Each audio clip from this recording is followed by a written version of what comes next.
So from a data standpoint, everything kind of made sense at that point. And then the networking portion of it was so key to this, because people like yourselves, right? Actually, y'all have built a great network or an ecosystem that actually, like you said, people are on an island.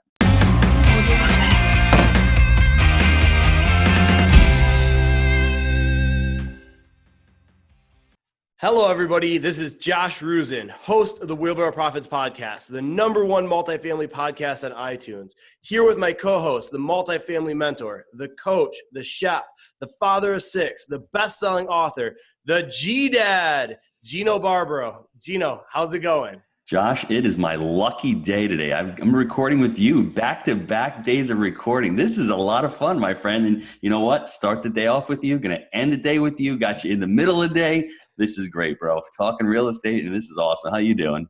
Doing well. Got the call from Jake, and he said, put me in the game, coach. Ready to go here. Always a good day when I can share some knowledge and have an awesome guest. Speaking of awesome guests, today we have Johnny Joe. So Johnny Joe is an accredited investor with real estate experience since 1992. He's currently invested in over 950 multifamily units. Prior to starting real estate, Mr. Joe was a seasoned executive, serial entrepreneur with over 25 years experience in sales, operations, and project delivery. Wow. Welcome to the show, Johnny Joe.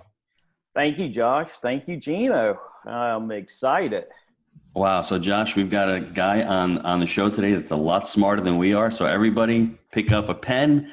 Let's start taking some notes, because Johnny's, I guess, journey is very similar to mine. Family was immigrants. They were in the restaurant business, and I see that he's not in the restaurant business anymore. I think that was a wise step to do. So Johnny, just give us the big background of, how you got into real estate, where you started, what are you doing today? So this might take a few minutes, everybody. So listen up. Yeah. Like Gino had mentioned, my family had restaurants, and my dad was a serial entrepreneur, had construction companies and engineering companies. Mom had restaurants. Worked inside that business, got familiar with running crews, and my dad was a general contractor that did municipal and public works also, as well as build houses, and doing also HUD constructions and rentals. So got to do a lot of landlording at a very, very young age. Kind of got an opportunity to go to college, went to college, did accounting and finance, and then start working for government contractors at that time. Got great experience on project management, building out that, and then went to work for a large software company doing implementing systems, accounting, CRM, supply chain systems for the top 5 Fortune 500 companies around the world, and went through about 20 different countries, or 20 to 32 countries for that software company, and got to learn how to build products, how to manage products, how to go through the process and become seasoned at that, and then manage people to be able to help deliver that, and then went into basically into sales of those products. Okay, so that was the second quadrant. And then the third quadrant was we actually start building our own company, and we grew those things up to about 150 to 200 people. Then we were purchased, and it went a global integrator ended up purchasing us, and we went from managing 150 people to I think about 2,400 altogether. And so we got a lot of great experience on the technology side, and that company ended up going public, and we had a great return from that. But long story short, after that, I actually started raising money for startups also, and kind of helping them through that process of understanding what it was necessary. Saw that we were actually raising money and syndicating things at that time. So I was fortunate enough to actually go to a real estate seminar and saw that they were actually doing Reg D also, and got familiar with that process. Saw that there were great tax returns and everything, tax benefits, and that was something that I was looking for many, many years. And so how did you, what was your favorite job, and what did you like the most out of that, and what did you dread out of that? Because there's a lot of stuff going on, building company, managing sales. I mean, there's a lot of stuff going on. What did you love about it? What did you hate about it?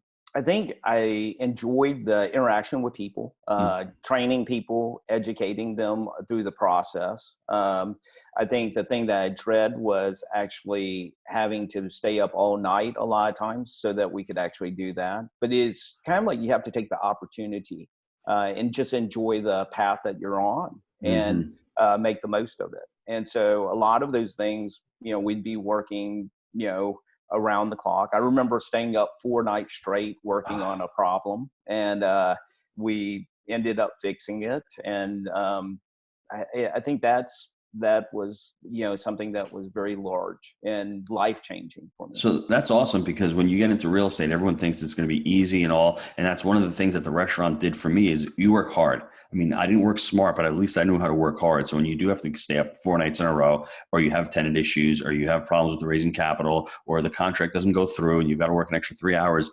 we don't mind because we're just used to that. It's not that big of a deal. Am I correct with that? Yeah, I think something else that that you kind of what you're saying is we also are held accountable for it. So what I think a lot of times when people get in, it's more of a hobby, right? They don't have that ownership of actually understanding like this is not just a problem; it is your problem, and you have to solve it, right? And so a lot of times making that corporate transition, I think for a lot of these guys, that is the thing that's actually missing, is that extra level of accountability. You don't have someone else that goes over there that says, okay, I'll pick it up after you're finished or anything else like that. You're actually accountable to make sure that thing goes through.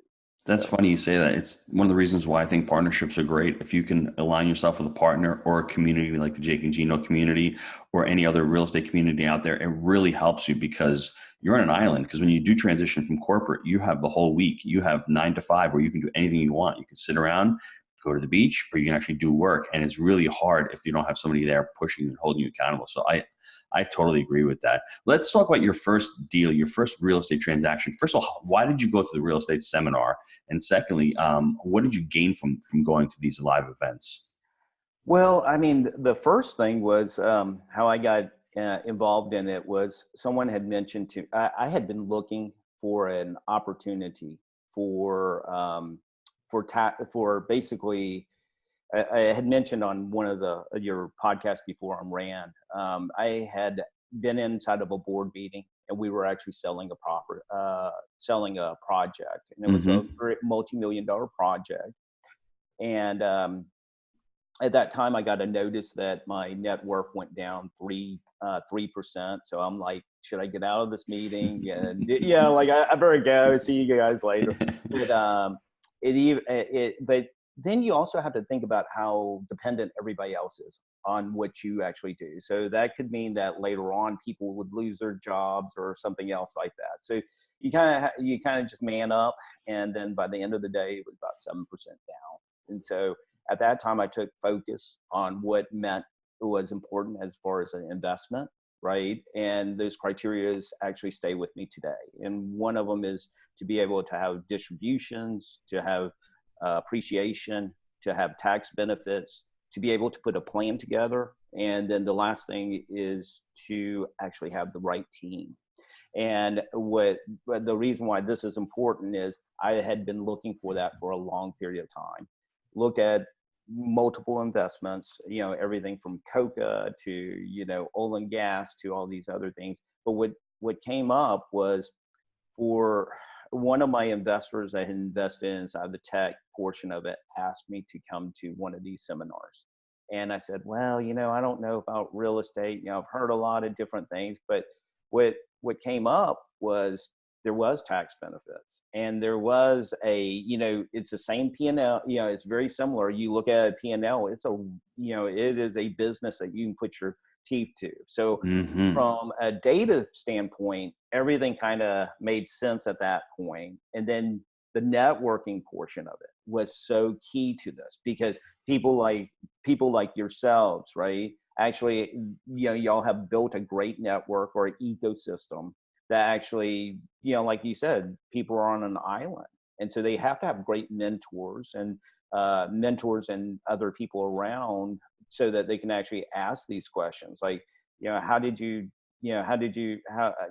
the best way for us to invest in our Roth or, however else? Because how would you know that? And who, so a lot of times it's asking those questions and having that network and, getting educated. And people should spend their money on education. That's probably the best return on an investment, because it will pay forever, and it will probably pay inside your kids' education, because you're going to teach them, or I teach my children the same way. So it's a return on investment every time that we invest inside education. So I want everyone out there to listen to this, because this is truly important. This is what I found.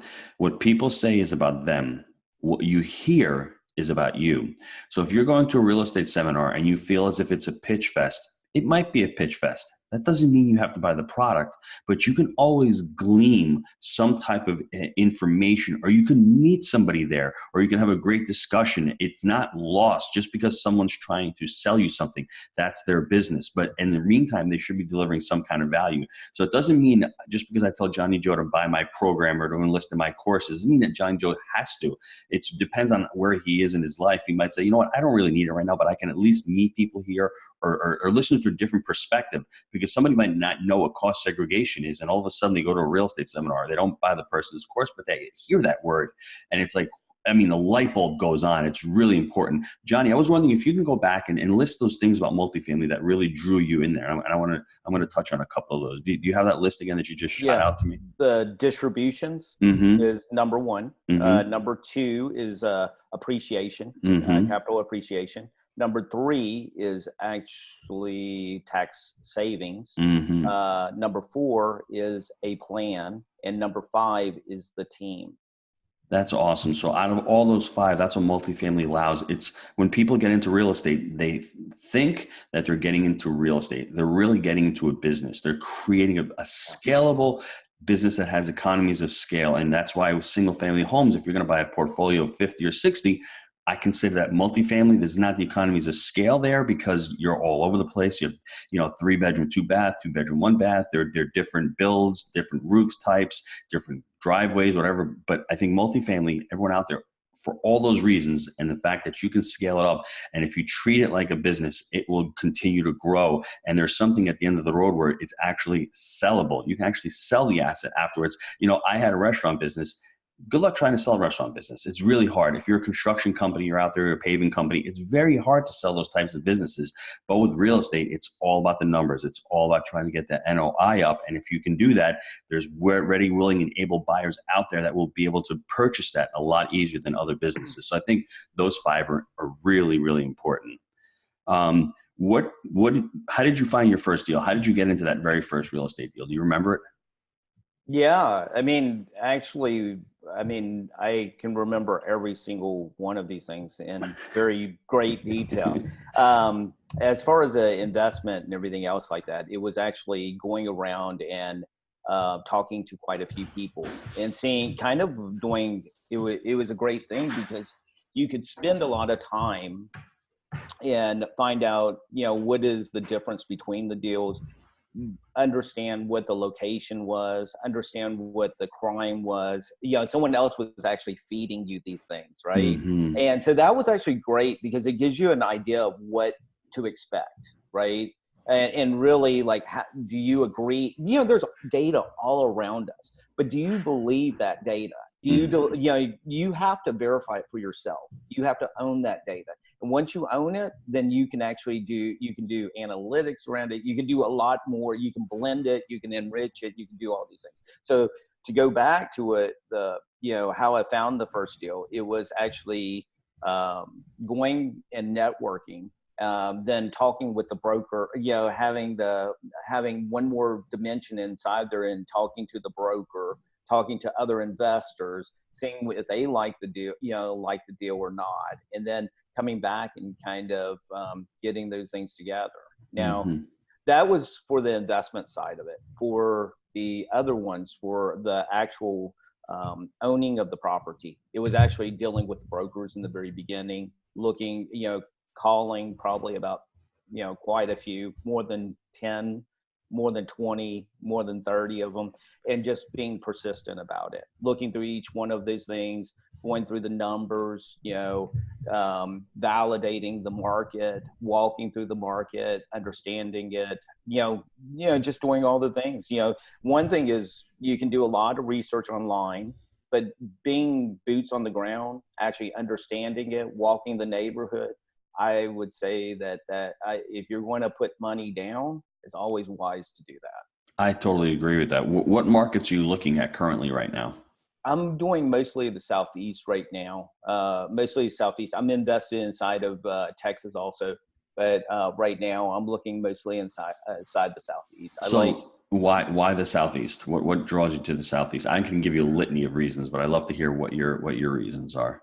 First thing is I'm from the South, so I love the South, and it's warm enough, right? That's the first thing. I'm not very good with cold weather. Makes two of us. Yeah, but the other side of it is I think it has the potential. I mean, it has a lot of potential for growth and everything. The growth markets, the level of skill, the tax benefits, the cost of living, and things like that. Low, we're very, very specific in those markets where we want to actually track inside of there. But we do a lot of analytics around the path of progress and things like that also. So you're in Dallas, Texas right now. What other cities do you like in the Southeast?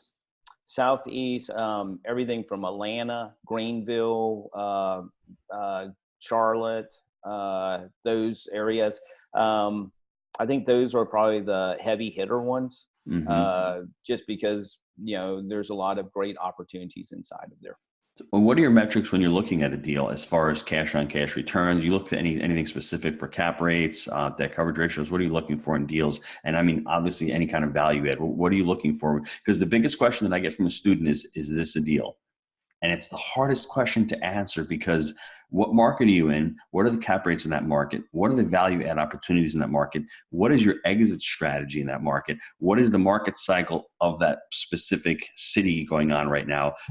What is the kind of debt you're putting on this property? There are so many questions to ask about that. So it's a hard one. It's a hard one to answer. But basically, like when you see a deal, what excites you about a deal? I think I have to make sure that the deal itself I like ones that are producing income day one, because then my risk is a little bit less. Yes. And then I can look at the P&L. I also have to see the upside inside of there on the P&L. Like if I can, I don't know, reduce water, or if I can build back that, or I can actually add in these other 20 attributes inside, a dog park, or, all these other things. I have to see the upside, right? And I have to kind of understand the most important thing for me is the property management is the starting point, because if I don't have a partner, like you say, then it's going to be very hard for me to actually come through inside of there. So as far as numbers though, I'd probably say I would be looking at anywhere from 8 to 12% cash on cash. I'd be looking at appreciation. I mean, I'd be looking at IRR probably anywhere from 75 to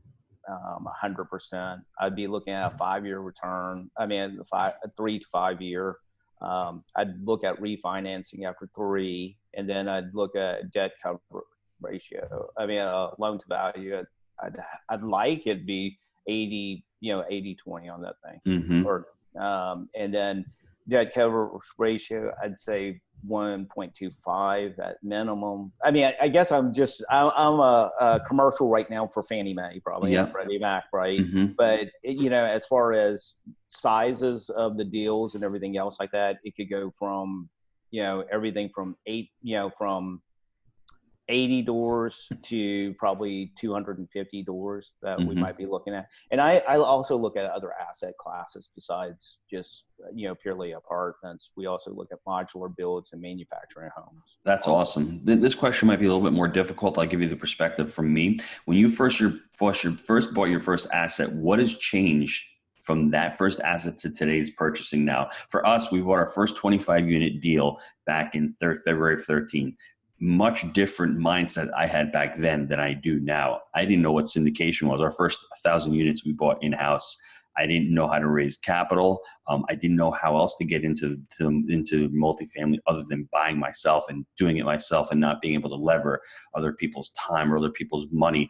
I had different metrics. I was a cash hound and an equity hound. I wanted to own it all myself and I wanted to control it all myself. And my metrics were a little bit different back then. The cap rates were a lot higher. I was buying CC plus assets. Now I've transitioned to, B plus, even some C plus that I can get into the B areas. We're into different markets now. We're in traditionally just in Knoxville. Now we're in Lexington, we're in Louisville, and we're actually expanding within 3 hours. We're vertically integrated. All those things have changed my evolution for the last 5 or 6 years. I'm looking more at exit strategy than I was. I was just looking to buy and hold forever, right? And on my portfolio, we might do that. We're shedding some assets that are really gone up in value. But now the exit strategy for us is a little bit different because now we're bringing on investors. So we might have to sell within 5 to 7 years. Or like you said, if we refi, I can replace some of that capital out. I think it's just a different strategy. If you're buying for yourself and if you're syndicating, you have different exit strategies. I didn't know what an exit strategy was back then. I'm going to buy and hold this baby forever. That was my mindset. So what has really changed for you in the evolution from when you first started to what you're looking and doing right now? I think the main thing is you become wiser about how important those partnerships are, right? Everything from, how, the tax savings and the property management and how strong that relationship needs to be. And also the debt financing and the people that you can reach out to, the different types of programs that there are. And, because originally you hear agency debt and you hear bank debt, and then you're thinking, well, is there anything else? And is there anything else out there? And there are other instruments that can be actually used. And, you kind of have to find that mix for you. And I think one of the things that you have to be comfortable with is what your skill sets are. And I think everybody evolves, right? But in the very beginning, you have to do so much, and you become wiser and wiser on what you become very good at. And then you look for another partner, or you look for other seasoned partners in the places that you're weak at or less strong at, and you work through that. But it's very similar. I mean, I use the same concepts when we were actually looking for good people inside of these large companies and everything else like that. You're looking for where you can actually be better. How did you bring it up? This is really important, everybody. Stop and take a listen to what Johnny's saying. It might have gone over some people's heads, but when you're an entrepreneur, you're out there and you're doing everything in the company, right? You're just bootstrapping it. It's the I'm a mentality. It's what Jake and I said. You're out there cutting trees with a chainsaw. You're out there pouring the concrete. You're out there painting. There comes a time when you have to check your ego at the door and you want to continue to grow. You need to start saying to yourself, that's not really worth my time. I shouldn't be washing dishes for $15 an hour when I can get somebody else. I shouldn't be doing this work. I shouldn't probably be doing the bookkeeping. I need to source that out because I need to start looking at more deals. I need to start underwriting deals. I need to start raising more capital, whatever your strengths are. And that's such a hard thing for people who are entrepreneurs, who are control freaks. But if you want to continue to grow and get better at what you're doing, I think it's so important what Johnny said is figure out what you really like to do and then start doing more of that. That's stuff that you gravitate towards. You're going to be better at it. You're going to live a more fulfilling life. You're going to enjoy your job more. And the stuff that you're not good at, maybe you find a partner to help you out with that. Maybe you find an employee who you pay really well to help with that. So that's such an important point. I'm glad that you brought that up. What are your not talking about that? What is your strength or a skill set that you really gravitate towards? I think I'm very good at getting pieces together, like seeing an overall picture. But I think, I always gravitate toward data. And so here's something that's interesting. I love data. I love analyzing it, crunching it, putting it back. I don't love it. So I'm glad you're on the call saying it. So maybe we can partner up on that because, wow, that is not my strength right there. So that's awesome. But what I also learned about this is very similar to what you were mentioning earlier. Even though I love it, I know that in order for us to scale, I actually have to let go of it a little bit too. And I actually have to give it to one of my other partners or one of my other partners, because she's actually competent, extremely competent, very well skilled, everything else like that. But you also have to give her the context that goes around it and saying, well, this is why it's important. And sometimes you have to educate them. But what happens is you get a better product, because now you can focus on the other things that will help grow your business. And that's what I do love about these things. I still love going out to the sites and walking them and seeing how we're going to upgrade them and everything else like that. I find this business is very, very interesting, because you can actually you can be as innovative as you want to a certain degree, as long as you keep, you always have to look at the price. And I think it's more of it's a science and an art together, but you can actually kind of benefit from that. So I love the data portion of it and putting those things together. I see it's a struggle to let it go. When you smile about data, it's a happy place, but you need to grow and let go of it. That's awesome. Yeah. As far as raising capital, do you have any tips for the listeners on how you raise capital for your deals? Yeah, I think it's actually the smaller deals are actually harder for me than the bigger deals, because and I have actually a different problem than most people. I have because we raise money for these tech startups. I have a lot of investors that are interested in the bigger deals, and they're not really interested in smaller deals and everything else like that. So what I would say is to network, to go to these events, find other people that are actually interested, understand what you're selling and what you're selling and the market, and think of the questions that the other person is going to ask. Think of it as an investor also, right? Because the great thing about about raising money is you can be your best client. You can actually answer 90% of your questions, because you're going to ask what market and, what is the crime? You would be asking the same questions. So I think the first thing you do is kind of look backwards and just have a long list of questions that you would ask. If you can answer those, you're probably pretty ready to have that conversation with someone else. And then also partner with someone that has done it, because that will, and get a good mentor, because the mentor is going to say, hey, don't worry about it so much, right? You're going through the process. This is what's going to happen next, because it's always great to have like a little roadmap. And that's what a mentor does, is they help with that process of, hey, look, you're going to have a couple bumpy steps here. I'm going to actually allow you to, talk. You're going to have to talk to the more, with the mortgage broker, or you're going to have to talk to the cost segregation guy, or you're going to have to talk to the property management, but you don't need to talk to them until this point. And I think that's the important thing that, education actually provides, and a great mentor provides. So on your education, I didn't ask this question. I should have. Give me some problems or mistakes that you made on either raising capital or on getting into your first deal. Something that if a student is listening or a person is listening, they can say, wow, I won't do that. I mean, for me, basically on my first couple of deals, it was due diligence. I didn't know the market. I chose a bad sponsor. And it's not that I bought wrong. I didn't know the market cycle either. Those are three of my biggest mistakes when I first started out. What were yours? I would probably say you can always be better at due diligence, right? And also the contracts that you're looking at and everything else like that, like when, how many units do you look at, right? And can you actually write that contract a little bit better where you can actually see more before the PSA goes down, or, because if I had my choice, I'd be able to look at all the units, right? But I don't think everybody will let us do that, right? Unfortunately.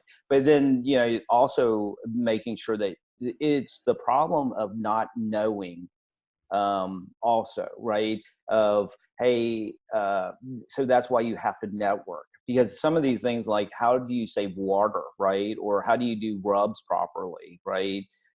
You might not know how to do it, and you might be able to read about it, but that's that's one of the big things is sometimes it's not knowing those things. So you have to get educated about what is actually out there also. So I mean, most of it is around, and the portion of, having the right sponsor and everything else like that. Yeah. I mean, that's kind of a relationship type of deal, because you're going to have to go through quite a few of them to figure out what one actually fits with what you're good at. And that's kind of a relationship, and that's with every relationship. It's a little bit of getting to know each other. I think that's great. Let's take a quick break to hear from our sponsors. Gino, I know a lot of our listeners are wanting to take their multifamily investing business to the next level. I know that you've been hard at work helping Jake and Gino students do just that using our framework. Can you explain to the listeners how they can get our help? Guys, we've been hard at work growing our community of like-minded investors, and the results of our members has been nothing short of incredible. We're looking to grow this amazing group. What we're looking for is those who want to follow our proprietary framework that we've created: buy right, manage right, and finance right. Leverage our connections, education, and mentorship as ways to take your business to the next level. So if you're interested in finding out more about how you can become a part of our amazing community, apply to work with us at jakeandgino.com/apply. Okay, Johnny, I got some short answer questions for you here. I think I'm pretty sure on your answer here, but what would be your best advice for anyone trying to buy their first multifamily property? Get educated. Go to Jake and Gino and I think you have to research and educate on what you're looking for. Network as much as you can, talk to the brokers, and move from there. All right. I'll take that one. What about your best deal you've ever done and why? Best deal is always the first. I believe is the first deal, because you learn the most about it, and you kind of look back probably more on your first deal than you do on any of your other deals. I believe, because you're very introspective and you're ready for the second one, and you say, what can you do better on this one? So you always get better.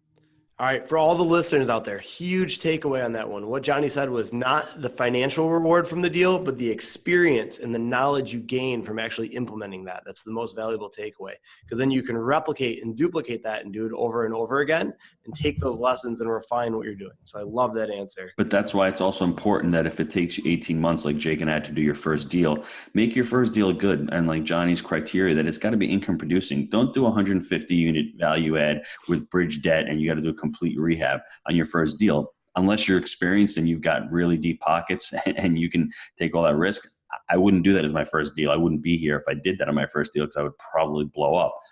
Doesn't matter how big or how small the deal is. If the deal makes sense and it fits your criteria and it's in your market that you're looking at, and you can execute on it, and you make a little less on that deal, but you have that proof of concept, you can go to your next deal. You can bring that to people who want to invest with you. You can bring that to a potential partner and have the credibility to move on to your second one. So your first deal is really important. I always say no deal is better than a bad deal. I mean, I completely preach that. And if I've got to spend $20,000 or $30,000 with the guru and I don't buy the deal, I have well paid for my education on that. If I've got to wait another 6 months to not make that mistake, because I've made that mistake, I bought a bad deal and I was in a deal for 10 years, and that sucks, everybody, because you're dealing with property managers you don't want to deal with. It's taking up so much of your time. Forget about the money you waste. It's just the time that you spend on that asset where you can't be allocating it to other times.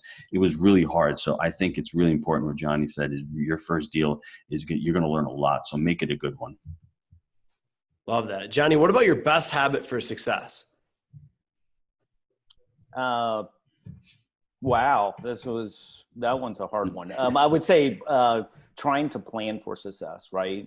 Actually kind of knowing what you really want to get out of life, really. Kind of like the overall picture. Because all this other stuff, even though I love real estate and everything else like that, I think you kind of have to plan for your whole life and what's important. So I kind of am holistic on my approach as far as that. I guess I don't know if that's the right question. No, that's good, right? If you don't know where you're trying to go, how in the world are you going to get there, right? Or how do you know where you're going to end up? You need a clear path of where you're looking for, and then you can build a plan and take actions every day that align with that. So I love that. All right, so there were a lot of golden nuggets on this show. I want to share some of them, then I know, Gino, you're going to only add to the list.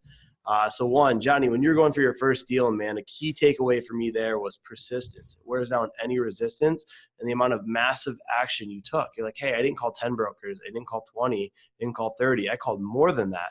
So taking massive action and being persistent. Another one was education. So you're doing the right steps in the right order, which gives you that clarity. And a lot of times that clarity leads to confidence, and that leads to action. And that's when you're going to hit those goals. Gino, I know you have some more to add to this. What else can you add? I'm really trying to think of what hit me on the story. I think what Johnny has, he has a diverse background. And when you go have a diverse background, you can go from one industry to another. I'll give you an example, Josh. When my son went to go get his job as a busboy, I downloaded and I was signing him up to as an employee. They had an ADP onboarding platform.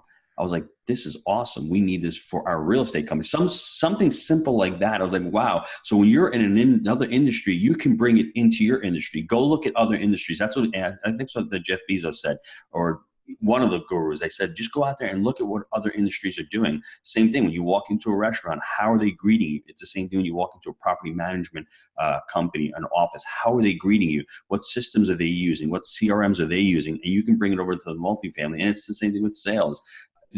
Johnny has such a diverse background that he can bring that to multifamily. Like people are saying data. What's data? Data is huge. That's going to be the next milestone. Everyone's talking about blockchain and crypto. Data is where it's at. Companies are really using it. And no one would really equate that with multifamily and a C apartment, but that's really important. And I think the fact that Joey also said, focus on what you want, right? Because I think if you don't plan, what is it, Josh? Planning to fail is failing to plan, whatever that is. And that's so true, because we go through life Monday through Friday, hypnotized at the job. The weekend comes, we want to party. It starts the vicious cycle all over again. If you don't start planning for the next 3 to 5 years of your life, if you start that planning out and plan your weeks out and become efficient, because someone was saying there's 24 hours in a day. You sleep for 7, you work for 8, that's 15. You commute another hour, that's 16. You still have another 8 hours in the day to make your day successful. Don't waste them. At least, utilize them to do something that you want. That's your time to get. You like to read books, you like to go out, have fun, whatever it is, at least know that that's yours. Take ultimate responsibility for what you want. What else you got, Josh? I mean, there's so much other stuff that I could dive into. This has been an awesome podcast. I just want to, thank Johnny for being on, sharing his story. Any final thoughts, Johnny? No, I think, just to recap on something that we kind of mentioned was, in order to be terrific, you have to be specific, was a term that these sales guys had mentioned to me. And it's ingrained in everything we do and I think of it the same way. The path is being specific on what you really want from life, and then kind of back it into all the other things that you actually do. And we only will get better. So, John, do you agree with me, Johnny, in this quote, the focus, follow one course until successful? Would you agree with that also? Yes. I believe, yes, I would. So everybody go out there, focus. If it's multifamily, focus on multifamily. If it's building a business, focus on that. If it's mobile home parks, focus on that until you become successful. If it's self-storage centers, focus on that. If it's gas and oil, just focus on that. And then when you become successful and you're cash flowing, and you're doing really well, you want to go out and diversify, I think that's fine. But until you become successful in that endeavor and you have the shiny object syndrome, you're not going to become successful, because there's the next object going out there. Now everyone's telling you to fix and flip. Now everyone's telling you to do commercial. Now everyone's telling you self-storage. Don't do that. Listen to Johnny. He's become truly successful on that mantra. And I just want to thank him for being on the show. Josh, thanks for filling in. You're awesome, bro. Josh, what do you want to end it up with? I mean, I hope people got a lot of value from the show. I hope they want to leave a review for the show. I'm hoping that Johnny's out at our event October 18th and 19th and 20th. All right, he's in. I like that, because there's going to be 500 to 600 multifamily investors out there, and it's just going to be an awesome weekend. So we practice what we preach. We're going to be out there enjoying it. So thanks again, Johnny. Everybody, have a great day. All right, see you guys. Thank you.